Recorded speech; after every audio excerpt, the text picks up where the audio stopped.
Hey, listener. Want to help us out? Leave a 5-star rating on Apple Podcasts, Spotify, or hit that like button on YouTube.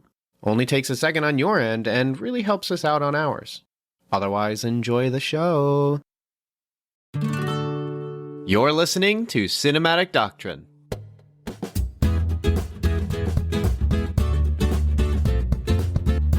Hey, if you just press play, there is no Patreon chat this time. Basically, we're recording this in the middle of January, which is during our hiatus period, where we will still record, we just don't post them publicly yet. They're going to be coming out later. If you're on Patreon, you support for $3 a month, you actually get access to early versions of every episode. So once they're pretty much recorded, I try to post them within like a day or two.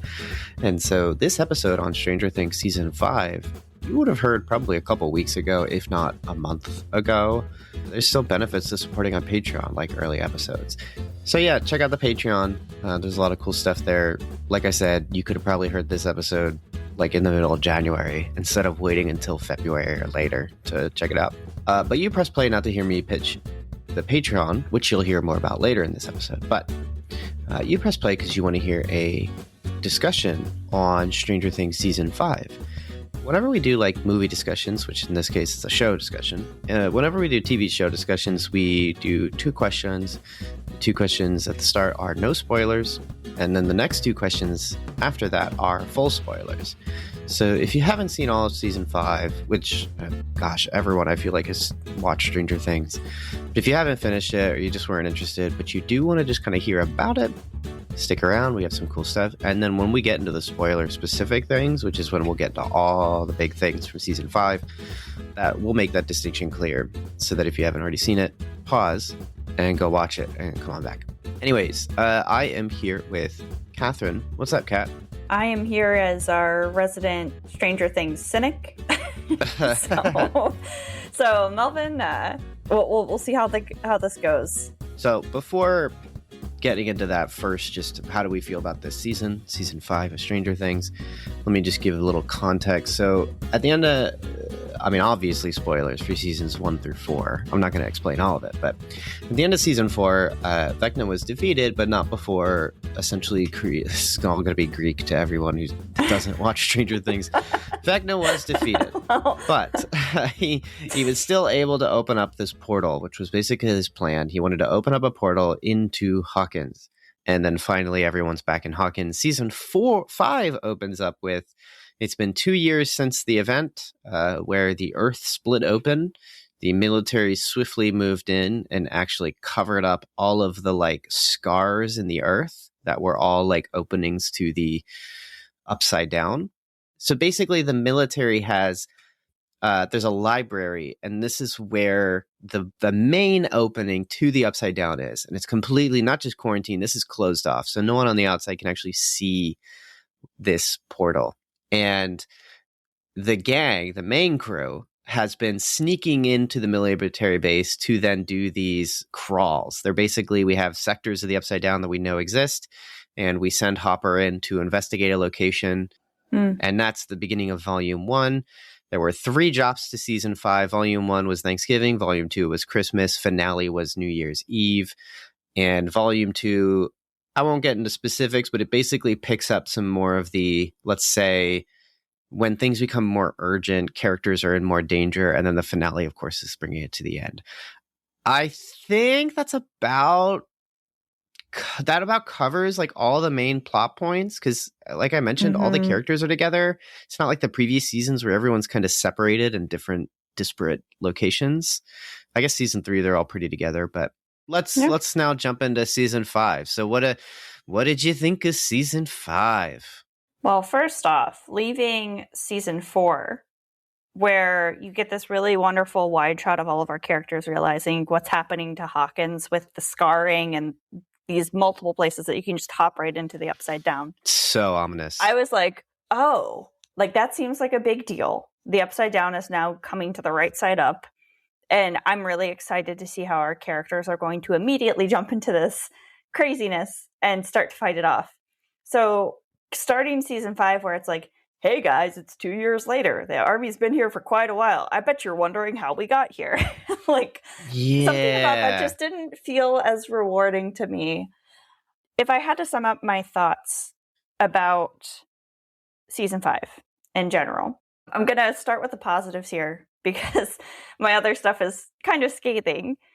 One positive is I think that people who are really huge fans of the show, and maybe not all of them, but I think like some people who are huge fans of the show had a good time with this. Like, there is something about seeing other people who are a part of a fandom enjoy something where I'm like, okay, it may not be my thing, but if you're having a good time, go for it. Like, yeah. So it was sweet. We went out to see the last drop in theaters, and being able to see people come together, dressing up, having fun with their friends, being excited to see this thing finish.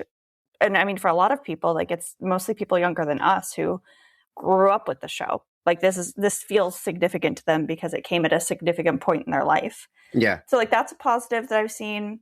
And then the other positive is Stranger Things actually has an ending. Like, post MCU, shows and movies are getting so bad at endings. And I felt comfortable with where this ended, where it doesn't feel like it's hardcore lining up for like a sequel or to do the next thing or to do the next thing. It kind of seems like, okay, here's the end of the story for these characters. I have maybe some beef with how we got there, but it does have an ending. It's funny that you said that. Did you see that was one of my notes too? No. So I don't remember where it's in the sheet here, but I also wrote, it's over. Like, well, and I try not to mean that in like a finally it's over, but more of like a, okay, good on them. They put a bookend. They did it. They put a bookend. It's so silly, right? Because it's like, you did a thing you're supposed to do. And like, we do kind of live in a time where movies and shows don't do the thing they're supposed to do, which is end. And like, there's something so nice about the fact that like, yeah, it's overly long and self-indulgent, but it's done. It's done. There's another animated series. Who cares? Looks ugly. I don't want to watch it. But like, this was like, yeah, it's over. Yeah. So that's funny that you had that thought too. Yeah, no, I mean, granted, we're in a time and a place where things can get Zaslaved off the face of the earth, where you think you've even done like a single season of television and then it never sees the light of day. Or, I mean, I think you were the one who broke the news to me that Poker Face is like not being renewed. Yeah, and it's a bummer, right? Yeah. So, I mean, like, there are things that are industry led that could have like ended Stranger Things, and then also like there are other factors that are industry led that could have led to Stranger Things having to go on forever. And granted, if there's going to be like an animated spinoff or whatever, fine, but the actual core series itself has a bookend.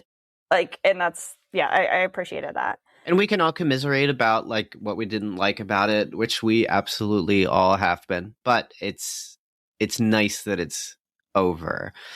For me, like, the first impressions is just like, when I thought of Stranger Things season 5, I was excited for it pretty much all year. And then like it started to come out Thanksgiving and stuff. And I just felt exhausted about the prospect of watching it, even though I was pretty interested. And then finally, when I got around to watching it, I think we watched it Christmas Eve or Christmas Day. One of the others was when we watched the first volume.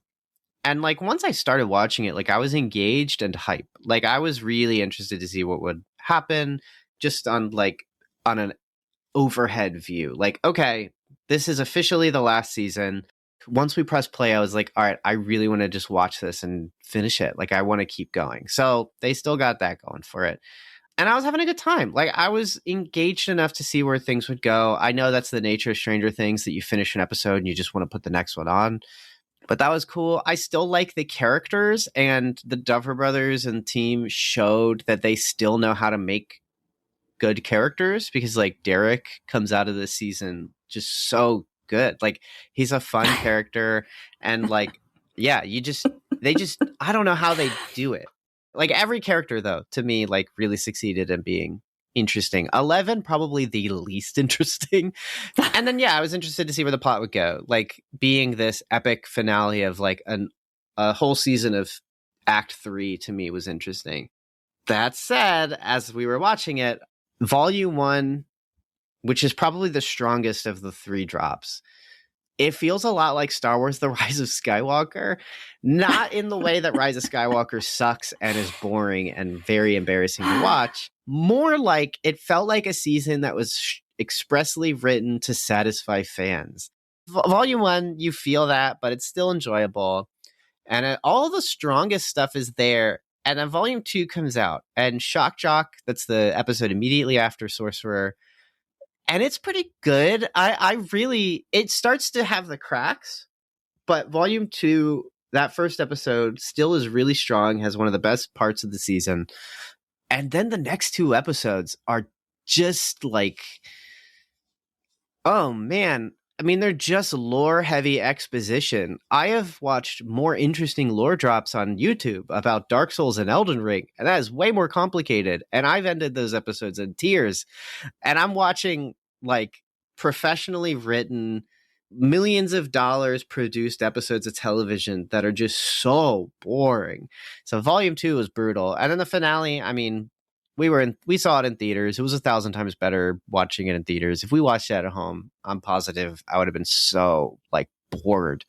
But our theater experience was excellent. Like you said, tons of people there. The most packed I've seen the movie theaters since I was probably like 8 or 9 years old. Like, it was so busy. And then the theater was entirely packed. We couldn't sit next to each other. Kathryn actually sat one row in front of me, and I sat behind her. Those were the only seats I could find that were close to each other. Mm-hmm. Well, and you say that the theater experience was excellent. We had slightly different theater experiences. Yeah, so I'll explain what mine was. So the reason I say that is our theater was so engaged. I haven't heard a theater this engaged since Spider-Man No Way Home, where people are yelling, jeering, clapping, screaming, but at the right times. So it's like if you went to like a sporting event or are watching wrestling. I found my whole experience was better because of it, because the finale has some real cheese and junk, and it's not good. But that made it fun. For you, however, you were like sandwiched by the devil and his son. No, it wasn't that bad. But first off, there's like this group of 12 that comes in because they're all super excited on New Year's Eve to come in together as a family to watch the ending, which is really cute. But then someone's grandpa comes in and sits right next to me, even though he's like the second person in like the line of 12. And then I have to explain to him, sorry, I'm not your grandma, or I'm not your granddaughter. And that's real cute. But then they go on along, and then I end up sitting next to one of the teen boys in the family, who is constantly checking his phone like every 5 to 10 minutes throughout the thing. So I'm like trying to ignore it. But then towards the end, he just started like farting. It was like the most stereotypical teen boy thing you could imagine. Just and like, it was loud. It was loud. People could hear it. But that's on my right. And then on my left is a couple who's going out for date night. They're really excited. They're sharing their nachos together. And I'm like, okay, cool. Like, they're chit-chatting. They're having a good time. It's going to start soon. They'll probably quiet down, right? Like, totally chill. We're here to watch a movie. We're here to have a movie experience. And then they keep talking throughout the thing, like chit-chatting at the beginning to be like, oh, like, wait, what just happened? Like, and yeah, it's crazy, right? I'm like, to me, I think I'm just like expecting a movie experience, and that was not the experience that I got. The experience that I got was like if I was at a party, sitting on a couch with a bunch of strangers, people that I had never met before, and we're just watching something casual on the TV. Like super bad. Like just something casual. Like it was totally different, and it's a unique experience. And it was exciting to hear people kind of like getting hype over things, like screaming like, no, all in unison. Right.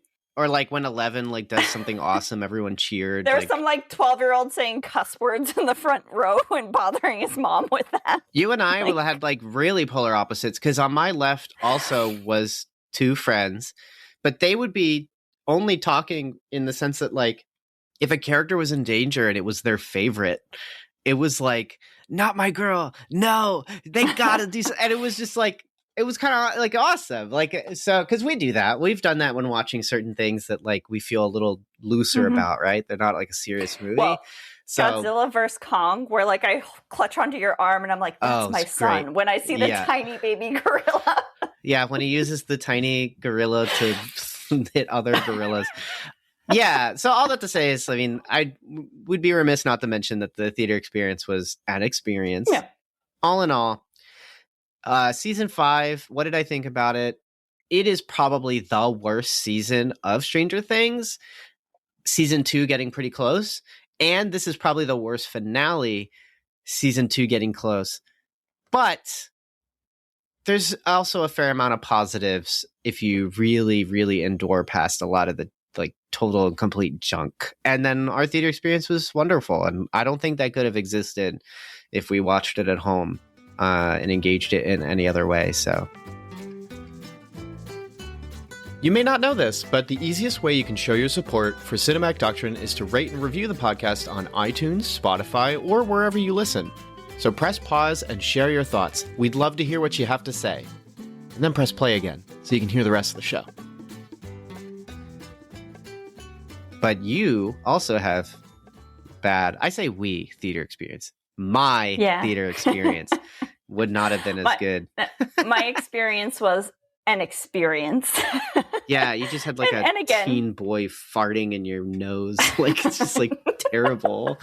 Like, but it was just exciting to see people be excited. So yeah, some of my initial thoughts, I think, could also be summed up in like what was evoked in me. Okay, yeah, go ahead.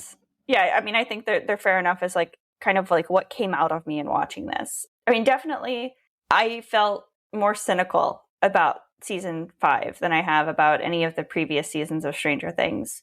Like, I was getting kind of like fandom flashbacks to the ending of Homestuck and the ending of Umbrella Academy. Now I'm engaging with the third series that, like, in my opinion, I kind of walked away thinking, like, I don't think they know how to stick the landing.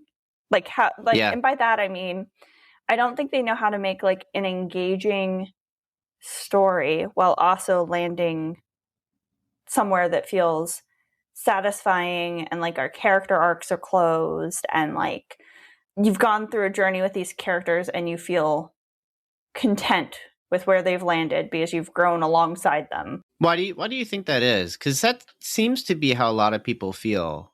But like for you, what do you think it is that's like the reason or a reason? I think one of the things for me is the fact that there's so much Stranger Things content at this point that season 5 started to feel like a callback to itself. Interesting. Yeah. It didn't feel like it was doing something interesting and new with what it has.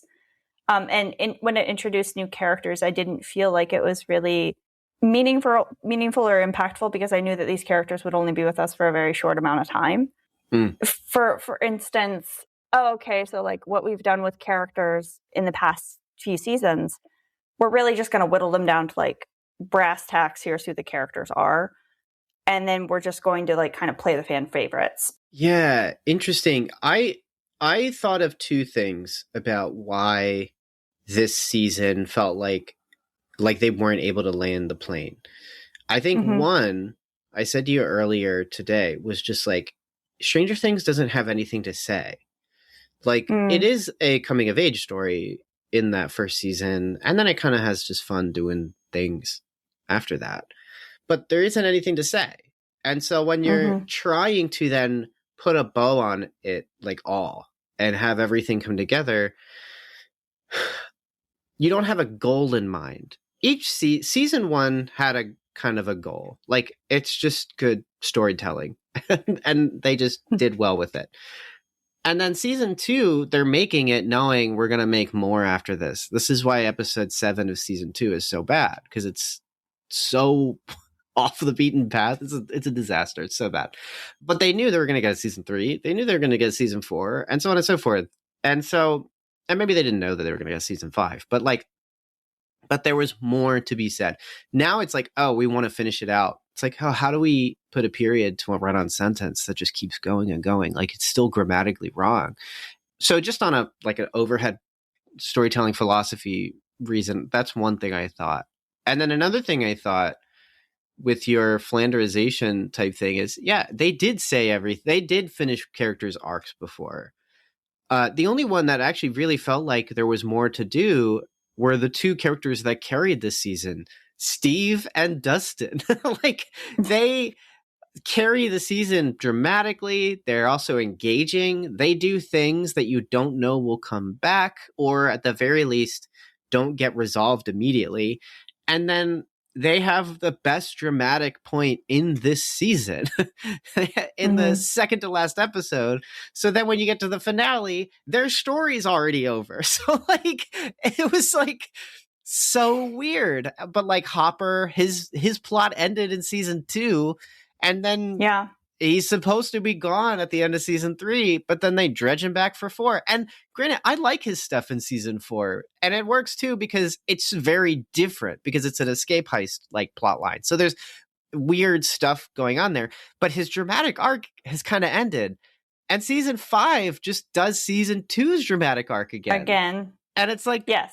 Why? Like, you've already done that story. It's so weird. Yeah.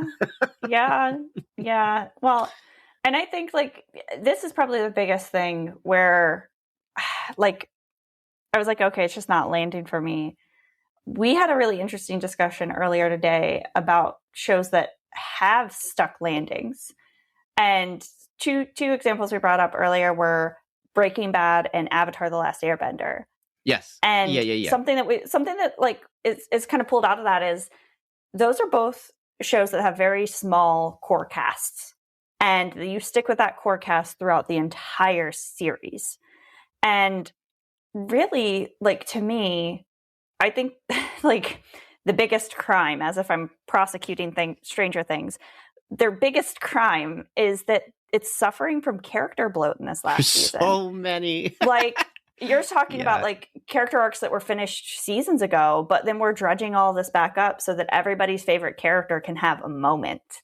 And like, I've recently been reading X-Men, read Giant Size X-Men, and the ending of that has a quote that I think is just perfect for like the Stranger Things problem, which is ending of Giant Size X-Men. They've just introduced a whole new crew of X-Men to kind of take over for the original 5. And Angel, who's one of those original 5, just kind of looks at everybody in their Stratojet that does not have 13 seats. And he says, what are we going to do with 13 X-Men? And like, that was both like something that the character said, but also it's like a meta commentary where like now not the showrunners, but like the writers for that run of X-Men are like, what are we going to do with 13 characters? And Stranger Things doesn't even engage with that question. They don't even choose their favorites. Like here in season 5, no matter how small, people are kind of brought back in some way. Even if they're only there for like a plot convenience, insignificant romance plots, or because they have to be there for some sort of like, yay, my favorite character moment. They are all their favorite character. Yes. All of them. It's clear that like the Duffers love these characters. It's clear that the people who like Stranger Things, like everyone has a favorite character. But like, you can't make everyone happy in these sort of scenarios. Someone's always going to feel like, oh, like my character, my baby, my child, like did not have enough screen time. And I think that's okay. When you try to like have everybody have this special moment, you end up with something that's just not as focused. And in my opinion, like not as compelling at the end of the day. Yeah. You know, I stepped away with like what it evoked in me was like my header just for my thoughts were like, give the people what they want. And I was like, there's Supernatural and there's Riverdale and there's Doctor Who, but Stranger Things felt like the show that kind of grew through social media. Like it was born during that like peak era of the internet just being in love with 80s nostalgia. The show constantly seemed to interact with or respond to like what was being talked about online during the like post-season discussion. And then like, in every online space, when a season would come out, everyone would talk about it. And it would just take over. hugely influential. And like season 4 with like just the impact that had was insane in like creating fashion for that year, creating music taste for that year. Like it was just insane. But then you get to season 5 and like it has been 9 years now. And like once you cross 7 years, I feel like things just change more than they like. There's something about 6 years that feels soon, but 7 that feels far away. Like I know it's one number. And 9 years, the 80s are not in anymore. The 90s are, and the early 2000s are. Aesthetically, there's some disinterest that comes from that. Character bloat, which you've talked about, and character bloat that could have been resolved by better like storytelling. So they had advertised that like Will would be a lot more of a focus. And like that is ostensibly true that Will plot wise has more impact, but he always has. But it's not as much of a dramatic focus. You mentioned another character being introduced. So early in the season, Mike's little sister Holly, who is now played by, I believe her name is Nell Fisher. She was in Evil Dead Rise. She was the youngest of the kids. Okay. She was great in that, and she's good in this too. She gets taken by a Demogorgon, and it becomes a whole plot thing. But it's like the better story might have been to not add a new character, have Erica, an established character who's supposed to be around the same age, get taken by a demo, which then dramatically adds to Lucas's character, who has already almost lost one member, person that they love, and now is about to risk losing another person that they love. And so there's a lot of like easy opportunities that could have been there. Hopper, who's like, is just like stuck in the show. And like they will not let go, reiterating his plot line. But like I said, there is also good stuff, like the Steve and Dustin stuff. The action isn't as good as season 4, but there's some good scenes there too. There are moments where things culminate that are great. Season 4, episode 4 and episode 5 probably being the highlights, 4 more than 5. And then things at the finale. The finale is a mess, but like some of the visuals are incredible compared to a lot of other CGI that nowadays looks terrible. But yeah, it's too much of what the people want, but the people don't know what they want. So you have to make that decision, and you need to make decisions with full confidence and resolve. I keep thinking about how this season 5 in particular, with the documentary that came out, I am not interested in watching it. 2 hours of a puff piece with a couple things that are weird. But it turns out the final episode was being shot and they didn't have a finished script. And like you can tell. But contrast that to Vince Gilligan, who with Pluribus, I think has said like, there's probably 4 seasons of a story to tell here. And I think I've got it all, maybe a 5th. Like he's already got that set up.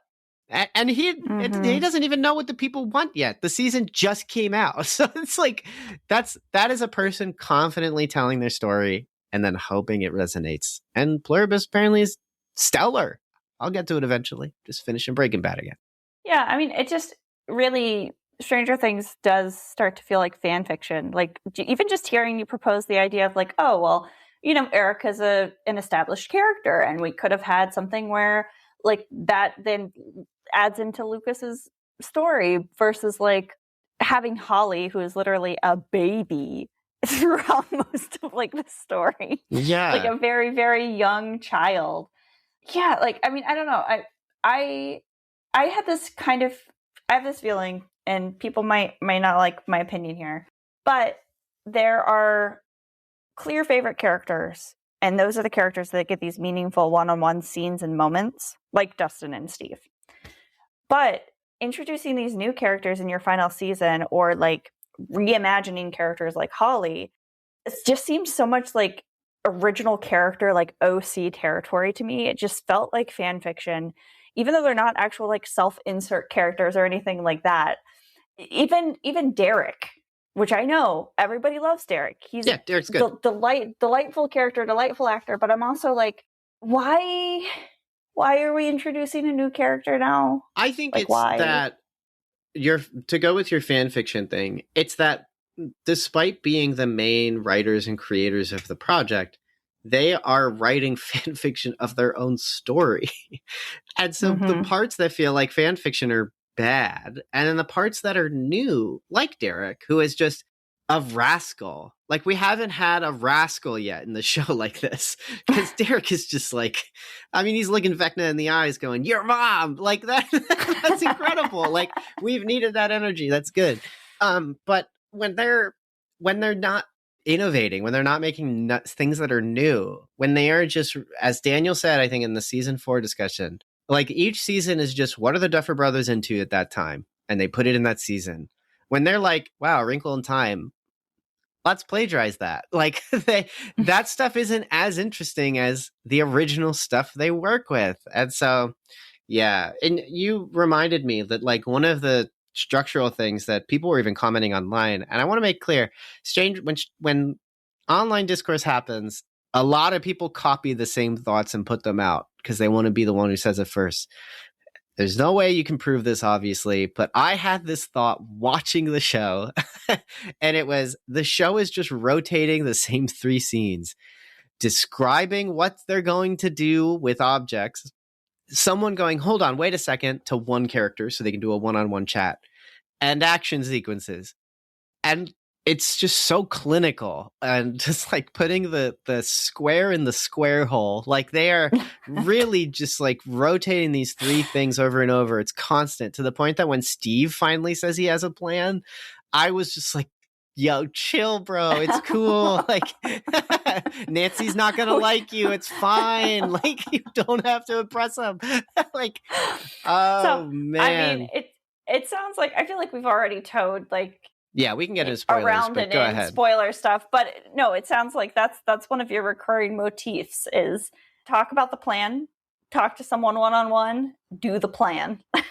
Yeah, it's crazy. And the only flavor that's added to it is monologue that's really for the audience, not for the characters.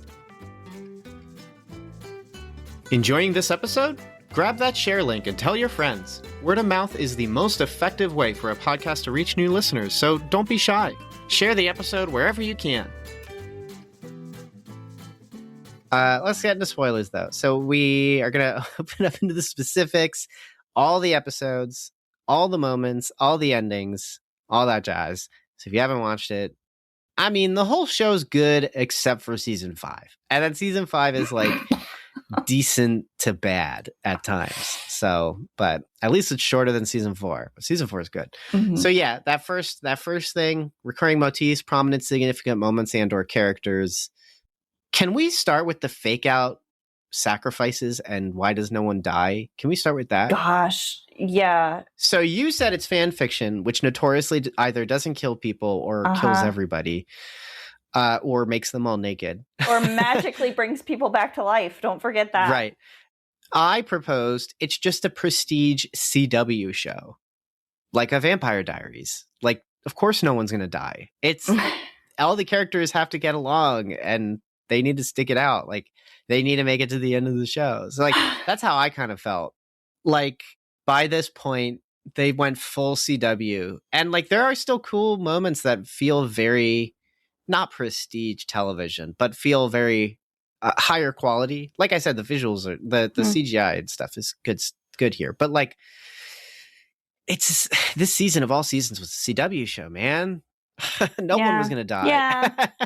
No, and I mean, again, for me, like the whole idea of like this being kind of fan fiction-y, it's like, okay, not only did nobody die, but also like you're just going to resurrect Max. And they're just kind of going to be... no broken limbs. They're not blind. Chill, fine. They're not blind. They're like, even Vicky says something along the lines of like, oh, you'll be able to walk soon. Your legs have just atrophied a little.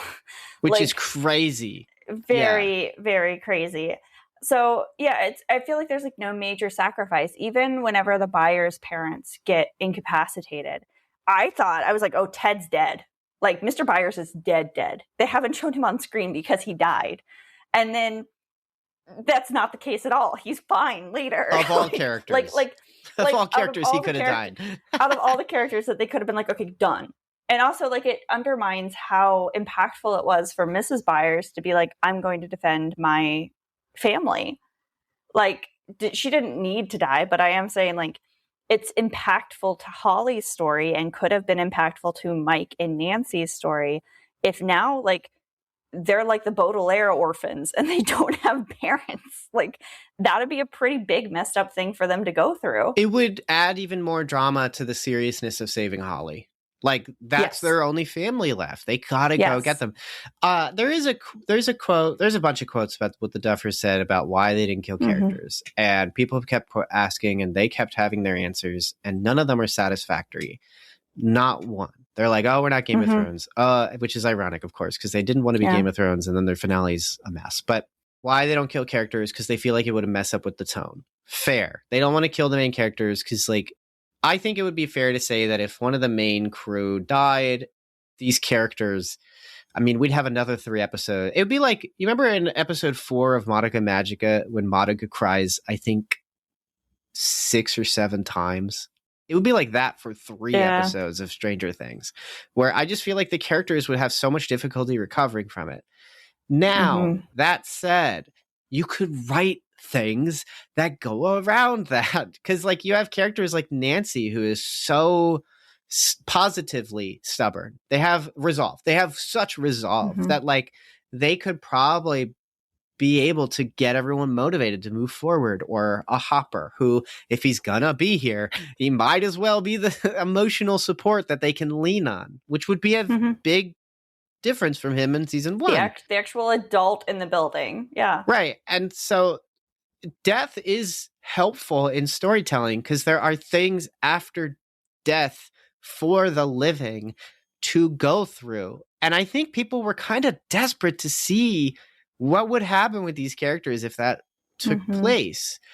They want to know how Nancy reacts if Jonathan were to go. Or, the Steve Harrington death, nobody wanted to see. I've heard that from people forever, right? Nobody wants him to go.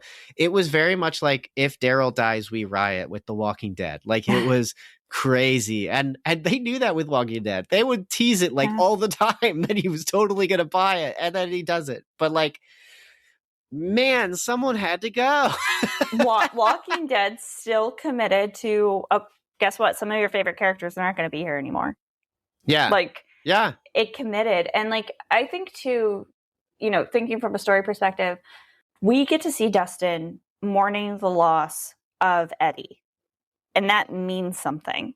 Like, that lands and it means something because Eddie is gone.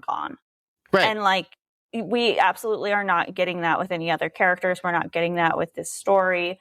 It didn't feel satisfying to me to have the ending where everybody's just kind of okay for the most part. Well, so in that sense, it's like Dustin also was kind of giving his main crew a hard time. If Steve had died, Dustin could have made his emotional revelation to the main crew, being like, no, guys, you have to listen to me. You are going to die. I cannot let you die. Not like with Steve. Boom. Like, then you're, because when a character dies, they're not gone from the story. How these characters process and think through it gives us what natural death has, which is those moments where you think back to, like, it's Lewis. The sadness I have now is because of the joy I had then. Like, it can only exist because you experience the peak of what can be had in love and relationships. So I just think to put our 2 cents into it, to my 2 cents into it, they really missed out on certain details because of that. And they try to do it with 11 in the finale, but man, it is so, that final interaction, Dungeons & Dragons, is like one of the worst scenes I've ever seen in a show for a long time. I believe. I speeve. Like, it's so bad. Like, it's terrible. Oh my gosh. Then these actors are better than the material. They're all better than the material. Yes. Yeah. Like, I mean, speaking of, like, for me, I feel like Gaten Matarazzo did, like, such a great job with, like, his performance, with his line delivery, with everything that he was, like, really, like, the kids here have grown with the material into adults, and now they're handling they have acting chops. Like that, I guess that's what I'm saying. Like they have the ability to do something challenging, and the material that they're being given just isn't letting them do that. Nope. No. It's frustrating. Yeah. The only other thing I had in this section, because we'll get into the ending, the only other thing I have here, and I forgot to notate it, I actually added this earlier in this recording, conformity gate. We can't not talk about this. Are you familiar with conformity gate? I understand what conformity gate is, but I'm also not chronically online enough to have seen much of the discourse outside of like one Reddit thread that made me laugh. I'm sure it made the Duffers cry instead of laugh. So for those who either are listening to this in the far future, to which I say, thanks for tuning in. Also, I'm glad to know we all made it past the year 2026. And to those who were unaware in January 2026, December 2025. So season 5, volume 1 comes out and like pretty good response. I finished volume 1 feeling good and excited. I didn't think it was as good as the other seasons, but it felt like a promise, like things are going to get better because that 4th episode, Sorcerer, is pretty good. Then we get volume 2, and like that first episode of volume 2, there's 3 episodes dropped in it. The first one, pretty good. Like not great, but good. Then the second one, kind of nothing happens. And you're just like, okay, this is filler, which is crazy because we're in the last season. How is there filler? And then you get to episode 7, and it's bad. It's got no momentum. Nothing is of interest happens. It's where people started dogging on the hey, we got to go kill Satan. Hold on a minute. I'm gay. Like, we gotta say this real quick. And like, it really affects the momentum of the show. People got to that episode and the finale's coming out a week later, and they're like, I mean, it has to be better, right? And first they're review bombing the 7th episode. It becomes the lowest rated episode of the show, and people are comparing it to being lower than season 2, episode 7. And just to be clear, season 2, episode 7 is rightfully the worst episode of the series. It's terrible. But then people go, hold on a minute. The whole thing, Lucas has a scene where he looks into the camera and literally says, I don't believe in coincidences. There's constantly been points about like puzzle pieces. There's been points about this other world. There's been points about Vecna controlling the mind. There's the mind flayer, such and such, whatever. So people start putting things together and are like, oh, wait, there's all these inconsistencies. And they seem like the show has been smarter in the past. I think there's something going on.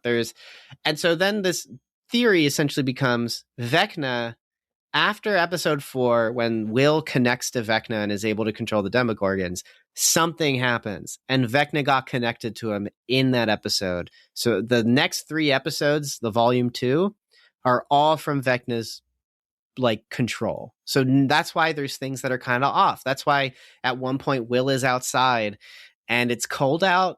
Mrs. Byers is like, you should get your coat. And he's like, I feel fine. Drawing back to season 2, when it turns out the mind flayer likes the cold. And so like there are all these things. There's like a poster that had come out for the season that looked like a playbill, and Vecna's the main character. And like, that's a callback obviously to the award-winning play.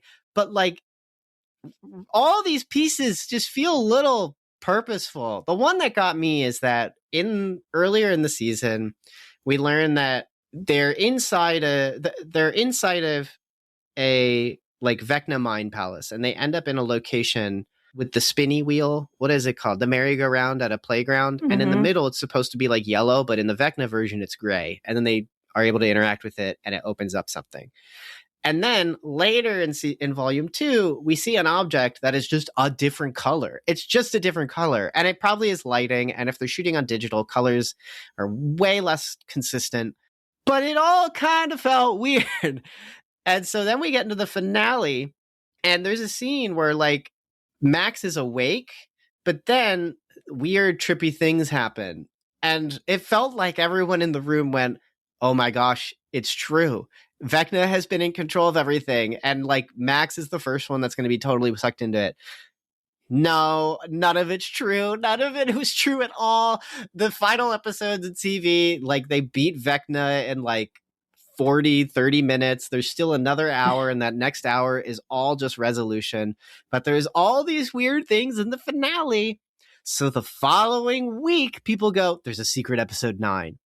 There's going to be another episode. It's going to reveal that even the finale was entirely controlled by Vecna, and he's actually still in control. And they're going to have to do one more thing to finally beat him. A call back to the season 5 being called like One Last Adventure. And then there were things posted online that felt kind of like related to this stuff. And then there was also just this, there's going to be another Stranger Things kind of related thing coming out. Turns out it was just that documentary, which is called One Last Adventure. But the rumor was then that it would be a clever take on Vecna influencing everyone else. And okay, ARGs, internet stuff, sure, I could buy into that. None of it's true. There's no episode 9. There's no all that people were complaining about, and all the coincidences are literally just mistakes because everyone was watching every episode way too closely and finally learned that mistakes do happen, which is of course very funny because the last season of Game of Thrones has the notorious Starbucks cup. So all that to say is that was a huge thing going on with this season. What do you think about this collective insanity and psychosis that we all participated in? I think whenever something doesn't meet the standard that a fandom wants it to, they will excuse away a lot of things. They will imagine a lot of things. They will fanfic a lot of things. Going back to like making characters alive again, there's just so much of that sort of thing that happens in fanfic culture where it's like, I refuse to believe that so-and-so died. I refuse it. Especially shipping culture, yeah. Yeah, especially shipping culture. And so I think that was a part of it, was just this kind of fandom desperation of, I refuse to believe that this is how the story is going to end. And I mean, again, like I didn't necessarily feel like it was a satisfying, strong ending either. But I mean, I'm also not going to go there scouring through every episode for every inconsistency to think that, oh, well, maybe, just maybe, they've got another episode out there for me where they're going to retcon everything they've just done over the past, like, 5 episodes. Yeah, you couldn't pay me to do that. I mean, admittedly, I bought into it just because, like, there were plot things in the first 4 episodes that felt like setups. And the whole, like, puzzle piece, the whole different world, Vecna doing mind stuff, I was like, yeah, like, it's very possible. Not that there's an extra episode. I did not think that. I mostly just thought going into the movie theater to watch the 8th episode, we would have a reveal that was just like, after episode 4, like, they all thought they had the upper hand, but no, like, Vecna was doing way more stuff. And that would have been a good 3rd act, like, twist. And then the characters win in the end. Like, they still find a way to succeed and win. But, like, it's the mind flare. The thing has been this cosmic horror kind of controlling through weird things. So, like, turning into a giant spider was not on my bingo card. It should have been, but it was not on my bingo card. And, like, again, I thought the special effects looked particularly, like, great. Especially compared to a lot of movies I feel like we've seen lately, especially Marvel. Like, they just look terrible now. But that wasn't mind flaying. That was some big crushing. And, like, I don't know. So anyways, I just thought Conformity Gate needed to absolutely get a mention. Like, it's because what the heck? Like, everyone's just, like, writing a better ending. And then, you know, like, the Duffers are doing this press. And even probably the actors, because they're all youngins, they're probably like, yeah, that would have been better. Would have been way better. Yeah. Hey there, listener. Want to influence the podcast? Head on over to patreon.com/cinematic doctrine and support the show for $3 a month.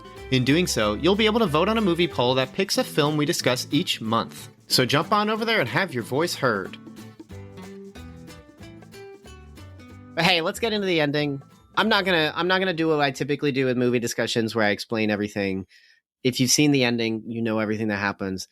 In short, they go to this other realm. 11 is able to get the upper hand on Vecna. Vecna's still alive. So Mrs. Byers severs his head with an axe. And it takes like 11, 12 hits with the axe. So like it's brutal and it feels weird, but like I can appreciate the audacity.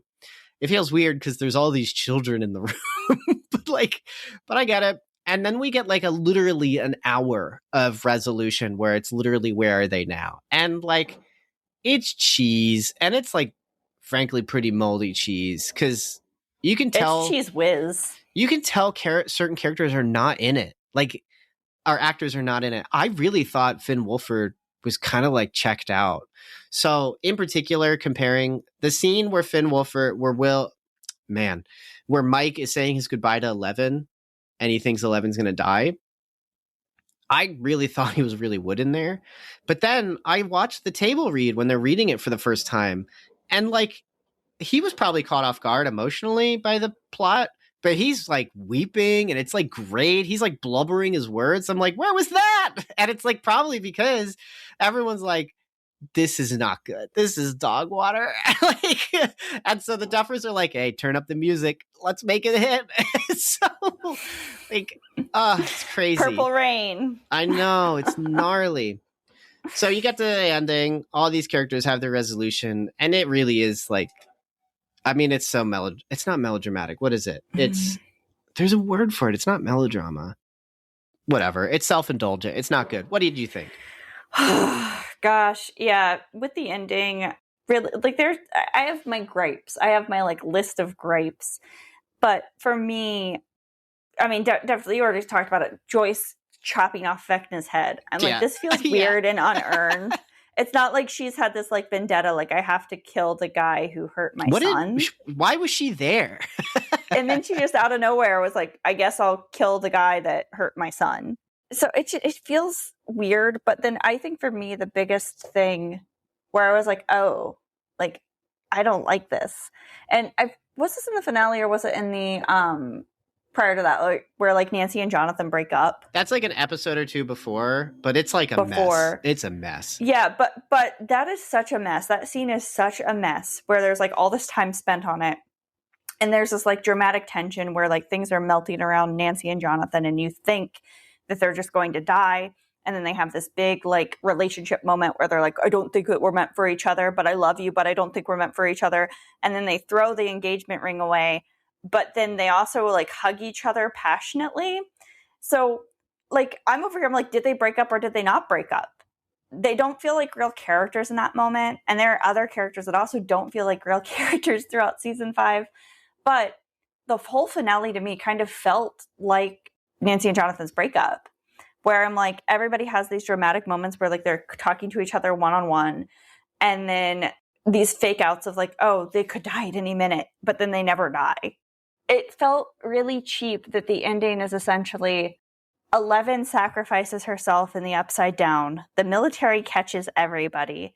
And then we get a hard cut to 18 months later and everybody's just back to normal life in Hawkins, quote unquote, where Hopper is the sheriff again. All the kids went back to high school with no issue. Nobody's been imprisoned by the U.S. government. Nobody's been killed by the U.S. government. Everything is chill. Everybody gets to live their happy little life as if nothing ever happened. Like that just does not feel good to me. No, it feels, it is fanfiction. It's, I don't know how else to say it. Like it just is fanfiction because it's not understanding that like there are certain things that like what it wants to do is be the coming of age story where everything gets back to normal and the hobbits get back to the Shire and they're all changed, but everything's the same. They kind of want that here, but it's like their adventure in Lord of the Rings was not at the Shire. Their adventure was out of the town. Yes. And in Jackson's interpretation, the whole event never gets to the Shire. Here, though, it all took place in Hawkins. Like Hopper was like, as far as the he was at least missing. I don't think anyone in the town would have known Hopper was dead because they didn't know that Starcourt was a Russian asset and had this giant beam underground. But there's just things that like good coming of age has consequences, in my opinion, both in the character changing and the environment having some kind of change that the characters have instituted. But adventure movies can hit a little different, like a Lord of the Rings, because all of the change was outside of it. But Hawkins, everything's taken place there. Yeah. Hawkins should be different. Like, I mean, I heard one theory from some people, but then I had one of my own. My thought was, okay, if you're taking this in the context of it being 80s, you get the idea of this like Cold War cover-up sort of stuff, where like it throughout Stranger Things, we've had these like weird like MK Ultra adjacent sort of projects, and like these like all of this stuff has been hidden, but there's not ever like a hard tell that it's like the government has said keep your mouth shut, and that's the reason why we're all pretending things are okay.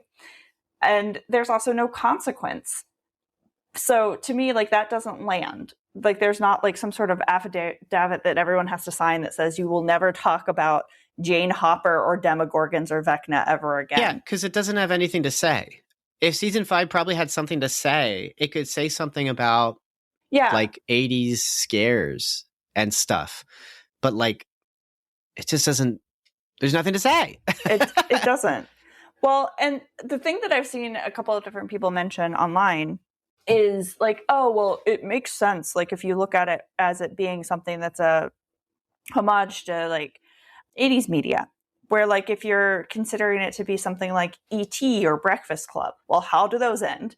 Like E.T. goes home and the Breakfast Club ends with like Judd Nelson fist pumping in the air. Like it's just kind of normal. Like the endings there are very generic. Season 1 of Stranger Things is small and intimate. And yeah. But like by this point, man, like Hawkins, like, oh my gosh, like you cannot be at small scale. Like it's just not. And like I think this is further confirmation of why the Dustin and Steve stuff works. Because like at the start, you really feel like the fact that Hawkins keeps being affected by the Upside Down, Demogorgons, Vecna, and the fact that the main crew keeps getting like the brunt of like the football gang, the football players, the bullies, is because they don't know that Vecna, Demogorgons, and all that stuff is actually what's causing all these problems. And then, yeah, that he gets beaten up. He's not there for the first crawl. It's good setup. It's good drama because it's drama affecting the plot. Like that's the good relationship that the show has almost always had, except for this season. Like they promise that you're going to have the town and how it's going to be engaged with this stuff. And then it just doesn't do it. They didn't want to have a bloodbath. They didn't want to have what this season needed, which is people needed to have evacuated Hawkins. Like they really had to have been breaking into Hawkins, but like they just didn't. They did not know what to do, and it's crazy. It is crazy. All in all, like this is the worst season. I think it is worse than 2. I still think it's like it's the ending. So like you've watched all of it, you might as well see where the characters go, and there's occasionally good stuff. I like the Sorcerer Will stuff. I think that's neat. I think I liked that. I kept mentioning the Shock Jock having a good moment, like him overpowering Vecna. That was awesome. Yeah. Like that's a great scene. Yeah. It's so cool. It's terrifying. It's well delivered. I'm getting chills thinking about it. It's a good scene. And like no snap, like just the performance there, the urgency, I'm like, everything felt great. He has power. Like I know people have been dogging on him for this season, but it's because all these characters, all these actors are given the worst material they've gotten from the entire run of the show. Like it's terrible material. But like when he is actually being permitted to act, which is over having to do weird things with his body to imply control over Demogorgons and Vecna, like his approach to it is different than Eleven's and way more involved and very cool. Yeah. But the show's got too many characters. We got to cut away to other junk. So whatever. I mean, hey, Gata Matarazzo, Joe Keery, Jamie Campbell Bower. I mean, they carried this season. I mean, man, just put it on because it's the Vecna show at this point. Season 5, worst season, but if you finish it, I think you'll still be like, hey, like, this was a generational show. And it really was. Like, there is nothing like Stranger Things, despite all of it, what if it imitates, constantly imitates. But you're going to watch a great show with a kind of fine to bad ending.